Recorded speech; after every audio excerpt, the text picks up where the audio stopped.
Estás escuchando Tras la Noticia con Cari Roque.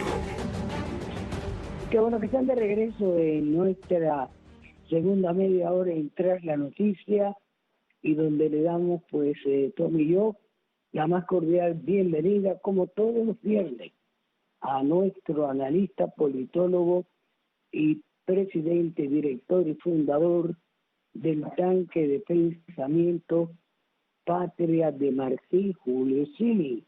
Buenas tardes, profesor, ¿cómo está usted? De lo más bien, querida Cari, querido Tommy, un placer estar en esta trinchera de la libertad que es Tras la Noticia con el tremendo equipo de Radio y Televisión Martí. Bien, ante todo, y queríamos empezar con una reflexión tuya, porque hoy se cumplió un año más de la masacre en el 88 de la plaza de Tiananmen, la foto famosa, viral, del pequeño chinito parado frente a los tanques, y nos gustaría, pues, un criterio tuyo sobre esta masacre, este daño que la China no solamente le ha provocado a sus nacionales, gobernada de una forma despótica, pero con un trato muy preferencial. Mira, querida Cari, me alegro muchísimo que empecemos este segmento con esa noticia. Justo van a publicar una columna que escribí en el American precisamente sobre eso, y en este 32 aniversario de la masacre en la Plaza Tiananmen, hay muchas lecciones que podemos recordar. Para ponerte en un contexto histórico, y esto es muy importante y necesario, tenemos que recordar que 5 meses después de la masacre en la Plaza de Tiananmen, se cae el muro de Berlín.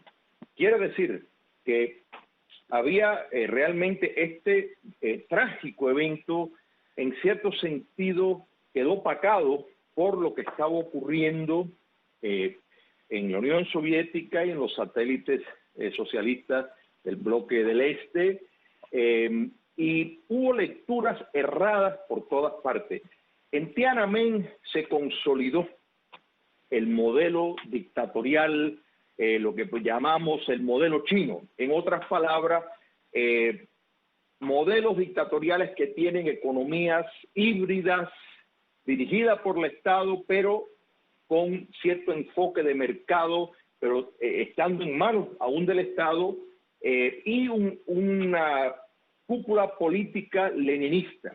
En otras palabras, la tesis de que por medio del acercamiento, de que por medio de las relaciones comerciales, de que por medio de liberalizaciones económicas se puede llegar a la democracia, en Tiananmen murió esa tesis, porque hay que recordar que esto en China ya llevaba 7 semanas de reclamos populares de libertad y espacios públicos de autodeterminación democrática. En más de 400 ciudades a través de China. En la plaza Tiananmen, que es la plaza más grande del mundo, más de 1 millón de personas estaban congregadas.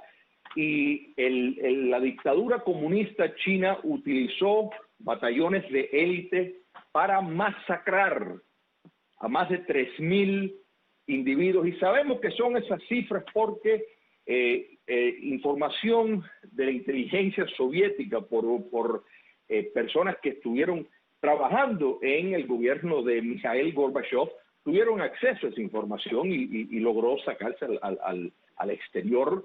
Y las cifras que ha dado el régimen chino comunista son totalmente falsas. O sea, más de 3.000 víctimas, gran parte de ellas jóvenes, masacrados en sangre fría. El mundo libre no hizo absolutamente nada.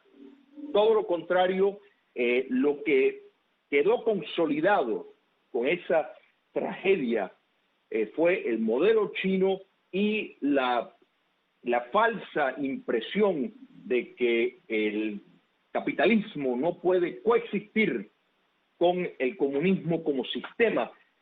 Quedó básicamente aniquilada porque el capitalismo de Estado sí lo puede ejercer un régimen dictatorial. Por eso, cada vez que alguien propone para para regímenes comunistas, la solución del acercamiento, la solución de que con comercio y con mejorías materiales se puede abrir espacios públicos. Recuérdenle siempre la tragedia de la plaza de Tiananmen, la masacre vil, que el mundo libre lo toleró y a partir de ahí incluso expandió el comercio. Y si queremos la falsa que también le dio la caída del comunismo soviético, porque no cayó el comunismo se mutó, tuvo una mutación, y en América Latina vimos el modelo dictatorial que salió del Foro de Sao Paulo, dirigido por el dictador Fidel Castro. O sea que esa mutación ocurrió en ese año estelar de 1989. Y siempre tendremos que recordar la valentía de ese pueblo que se levantó, y repito, en más de 400 ciudades en China. Estuvieron por más de 6 semanas protestando, pidiendo espacios de libertad, y quedó demostrado de que el modelo chino, que no es nada más que, de nuevo, una economía híbrida con un Estado leninista, no tiene ninguna consideración de abrir espacios de libertad para el pueblo, ninguno. Y eso es lo mismo en el caso de Vietnam, en el caso de Laos y en el caso de Cuba comunista, hay que estar claro. Bien, ahora pasemos a la América Latina, porque indudablemente en Perú sí hay muy buena memoria, y Keiko Fujimori cierra su campaña pidiendo salvar a Perú del comunismo y está encabezando en este momento las encuestas. Dame tu criterio. Aparentemente la memoria histórica de lo que fuera Abigail Guzmán, miembro, fundador, profesor, que se convirtió en el hombre que fundó Sendero Luminoso, de corte justamente maoísta, y que causó más de 3.000 muertes en el Perú, sí se mantiene vigente. ¿Cómo lo ves tú? Gracias a Dios, Cari, que estamos viendo precisamente ese movimiento, ese despertar del pueblo peruano, que está descifrando del desboraje falso, de la narrativa engañosa que es el comunismo, donde pretende de nuevo secuestrar conceptos de justicia y de bienestar social, cuando realmente ejecuta todo lo contrario. Y esto es muy importante, y realmente hay que felicitar que en este caso hemos visto una fuerza de los demócratas del mundo, particularmente demócratas peruanos, elevar su voz, incluyo la figura de Mario Vargas Llosa, elevar y su hijo Álvaro Vargas Llosa, elevar su voz alertando de el colapso total de Perú, si, ni que Dios lo quiera, el comunista de Pedro Castillo llegara a controlar Perú. Sería trágico, porque Perú es fundamental en el área por su área geográfica y una serie de otras industrias, de que el narcotráfico pues se podría nutrir de modo de que es fundamental para la estabilidad continental que Perú no se pierda, y todo indica y da indicios favorables de que Keiko Fujimori ha ido levantando, y eso es muy importante. Yo creo que va a ser reñido, pero las cifras son prometedoras. Tony, tenías una pregunta sobre la situación justamente de las próximas elecciones, este 6 de junio, que se van a llevar a cabo en México, y me gustaría que comentaras con él y que Julio te diera su criterio sobre informaciones que tú tienes. Julio, la preocupación de muchos en estas elecciones que se aproximan en México sobre alcaldes y gobernadores es que quede candidatos, porque ya vamos en donde más de 20 candidatos han sido ya encontrados muertos o asesinados, y hay una situación terrible de un estado narco dentro de México, ¿no? Totalmente, Tommy, y es fundamental, porque México tiene no solo por su importancia de América Latina, sino en todo Norteamérica, por la frontera que tiene con los Estados Unidos, no es ningún secreto de los lazos del gobierno de López Obrador con los carteles de México. Podemos decir pacto implícito, tácito, de determinados espacios, si hay, información de que... Bueno, prueba tenemos cuando dejó en libertad al hijo del Chapo Guzmán. Correcto. Y que más de 100 departamentos en México que realmente quienes gobiernan son los carteles de droga. Políticos que están pagando dinero a los carteles de la droga para que no los maten, para que los dejen moverse. Y eso es totalmente inaceptable en una sociedad libre, en un modelo de autogobierno democrático. Eso no se puede hacer. Si bien otros gobiernos en el pasado habría mucho que criticarle, sin embargo tomaron una posición más frontal contra los carteles de la droga. Eso ha sido totalmente abandonado por Manuel López Obrador. Y el resultado ha sido que en efecto son gobiernos paralelos que en, como digo, en más de 100 donde literalmente controlan, donde las autoridades públicas mexicanas pues no tienen el proceso de los capatanes de la droga que mandan.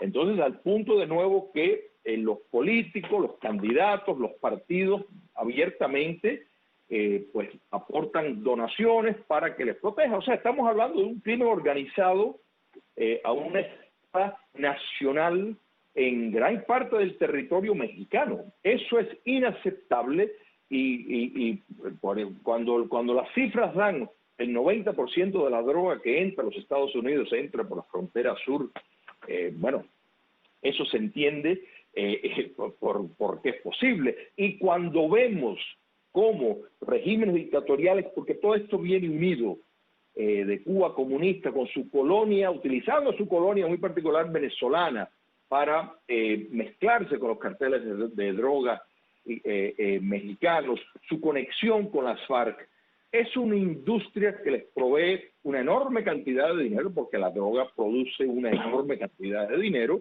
y realmente es alarmante que tengan un espacio, un santuario territorial en gran parte de México, y eso es gracias a López Obrador y el partido Morena. Entonces lo que se está en juego es, y hemos visto también en México, un gran esfuerzo de las fuerzas democráticas uniéndose al repudio de López Obrador y Morena. O sea que lo que estamos viendo en México, lo que vamos a ver el domingo es un referéndum sobre el gobierno de López Obrador y su partido Morena. Y es... Ahora bien, hay una noticia que está circulando, dos de ellas. La primera es que presionan a López Obrador por la injerencia del operador de Podemos en México, al tiempo que López Obrador llama amarillismo publicar asesinato, como bien estaba hablando Tommy, de 34 candidatos en México. Amarillismo y Podemos está en México el operador, ¿y qué está haciendo ahí? Cari, mira, todo cuando hablamos de el socialismo en el mundo, operan como una entidad transnacional, y Podemos y en efecto el partido Morena, pese a, podemos decir que López Obrador ha honrado, ha respetado determinados dictámenes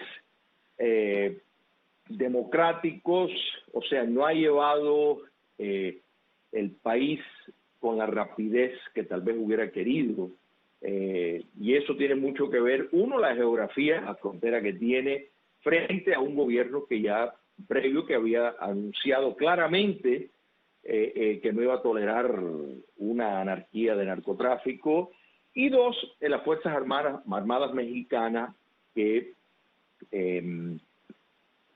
han resistido también procesos de penetración. Entonces, pues por supuesto que la victoria deseada por la izquierda radical de Morena y de López Obrador es importantísimo, porque México es una base fundamental, sobre todo tomando en cuenta, y esto hay que volver a esto, del papel que el narcotráfico juega como sostén económico para el socialismo continental. Es fundamental comprender que eso es una de las fuentes principales que le facilita la supervivencia. Entonces, que de pronto López Obrador pues encuentre rechazo en lo que le queda a él como presidente de gobierno, porque realmente el Congreso se apoya con mayor cantidad de oposición, pues eso fue buena noticia para la libertad, buena noticia para la democracia, pero mala noticia para el socialismo. Entonces, por eso es que vemos a actores foranos envueltos en este proceso electoral en México. Regresando a Cuba, y me gustaría, Tommy, ¿no? Que habláramos un poco, porque indudablemente el psicólogo del equipo cubano, pues que perdió desde luego en su afán la entrada a las Olimpiadas, pues se hizo un autoanálisis y se quedó en Cuba. Y se quedó aquí en Miami. Él se psicologió, se miró en el espejo y dijo: para atrás, no solamente el cangrejo. Pero también hay otra cosa muy interesante, y me gustaría, Tommy, que tú también lo compartieras. Ayer pude ver un video del aeropuerto de aquí de Miami, donde se ve a una oficial de la inteligencia cubana con los pasaportes de los cubanos, de los peloteros cubanos. ¿Qué opinas tú, Tommy, y qué opinas tú también, Julio? Esto es preciso por la clara vergüenza que esto para un régimen, mira, no solo tiene la presencia de figuras de la seguridad del Estado totalmente controlando los pasos, sino los celulares, los mecanismos de poderse comunicar, los quitan, el espionaje acerca de cualquier de las llamadas que están haciendo, los posts en los medios sociales. Sin duda, es una preocupación por el gran bochorno de que cualquier sea los deportes, sea en las artes, y los que no se ven es porque no han podido, porque tienen determinados compromisos. Entonces esto es muy lógico, y venir a la capital del exilio, estar acá, pues es una tentación, porque esta es la Meca, este es el lugar donde quiere estar el hombre nuevo, aquí en la capital del exilio. Esa es una realidad, por eso es que en esa Cuba libre, cuando llegue, pues veremos cómo ya no habrá esa necesidad de asilarse. Y aparte, en cuanto a la calidad, pues perdiendo contra equipos como Canadá, que realmente no debería de ocurrir, es parte añadiendo al bochorno que es el castrocomunismo y su fracaso en las artes y en el deporte. Yo afortunadamente he tenido la oportunidad de ver eso en acción. Digo eso porque fui testigo cuando 9 jugadores del equipo nacional de fútbol soccer de Cuba desertaron todos en Tampa, y también fui testigo del día después de esa deserción, cuando tuvieron que jugar el juego con solamente, si mal no recuerdo, 8 jugadores, porque no lo dejaron no jugar el juego en la CONCACAF. Es una cosa común y corriente de que miembros de la seguridad del Estado de Cuba, cuando viajan con deportistas, le confisquen el pasaporte. Le ocurrió a Iván Hernández Iván Hernández, el gran lanzador cubano, hermano también de Orlando El Duque Hernández, ha comentado, ha hablado cuando él tuvo esa deserción en México, y como él nunca desde ese entonces ha podido ver lo que es su pasaporte, porque el gobierno de Cuba, el régimen de Cuba se quedó con el pasaporte. Eso no es nada fuera de lo común, y desafortunadamente así es la triste realidad de los cubanos que hacen así y viajan para representar al régimen cubano en sus deportes. Mira, Tommy y Cari, si me permiten, o sea, en esto decir un pequeño chiste de que viene a la ocasión de Álvarez Guedes. Si no me equivoco, creo que es ese gran humorista Álvarez Guedes. Y eso es qué es lo que es un quinteto cubano. Dice, bueno, ¿qué es lo que es?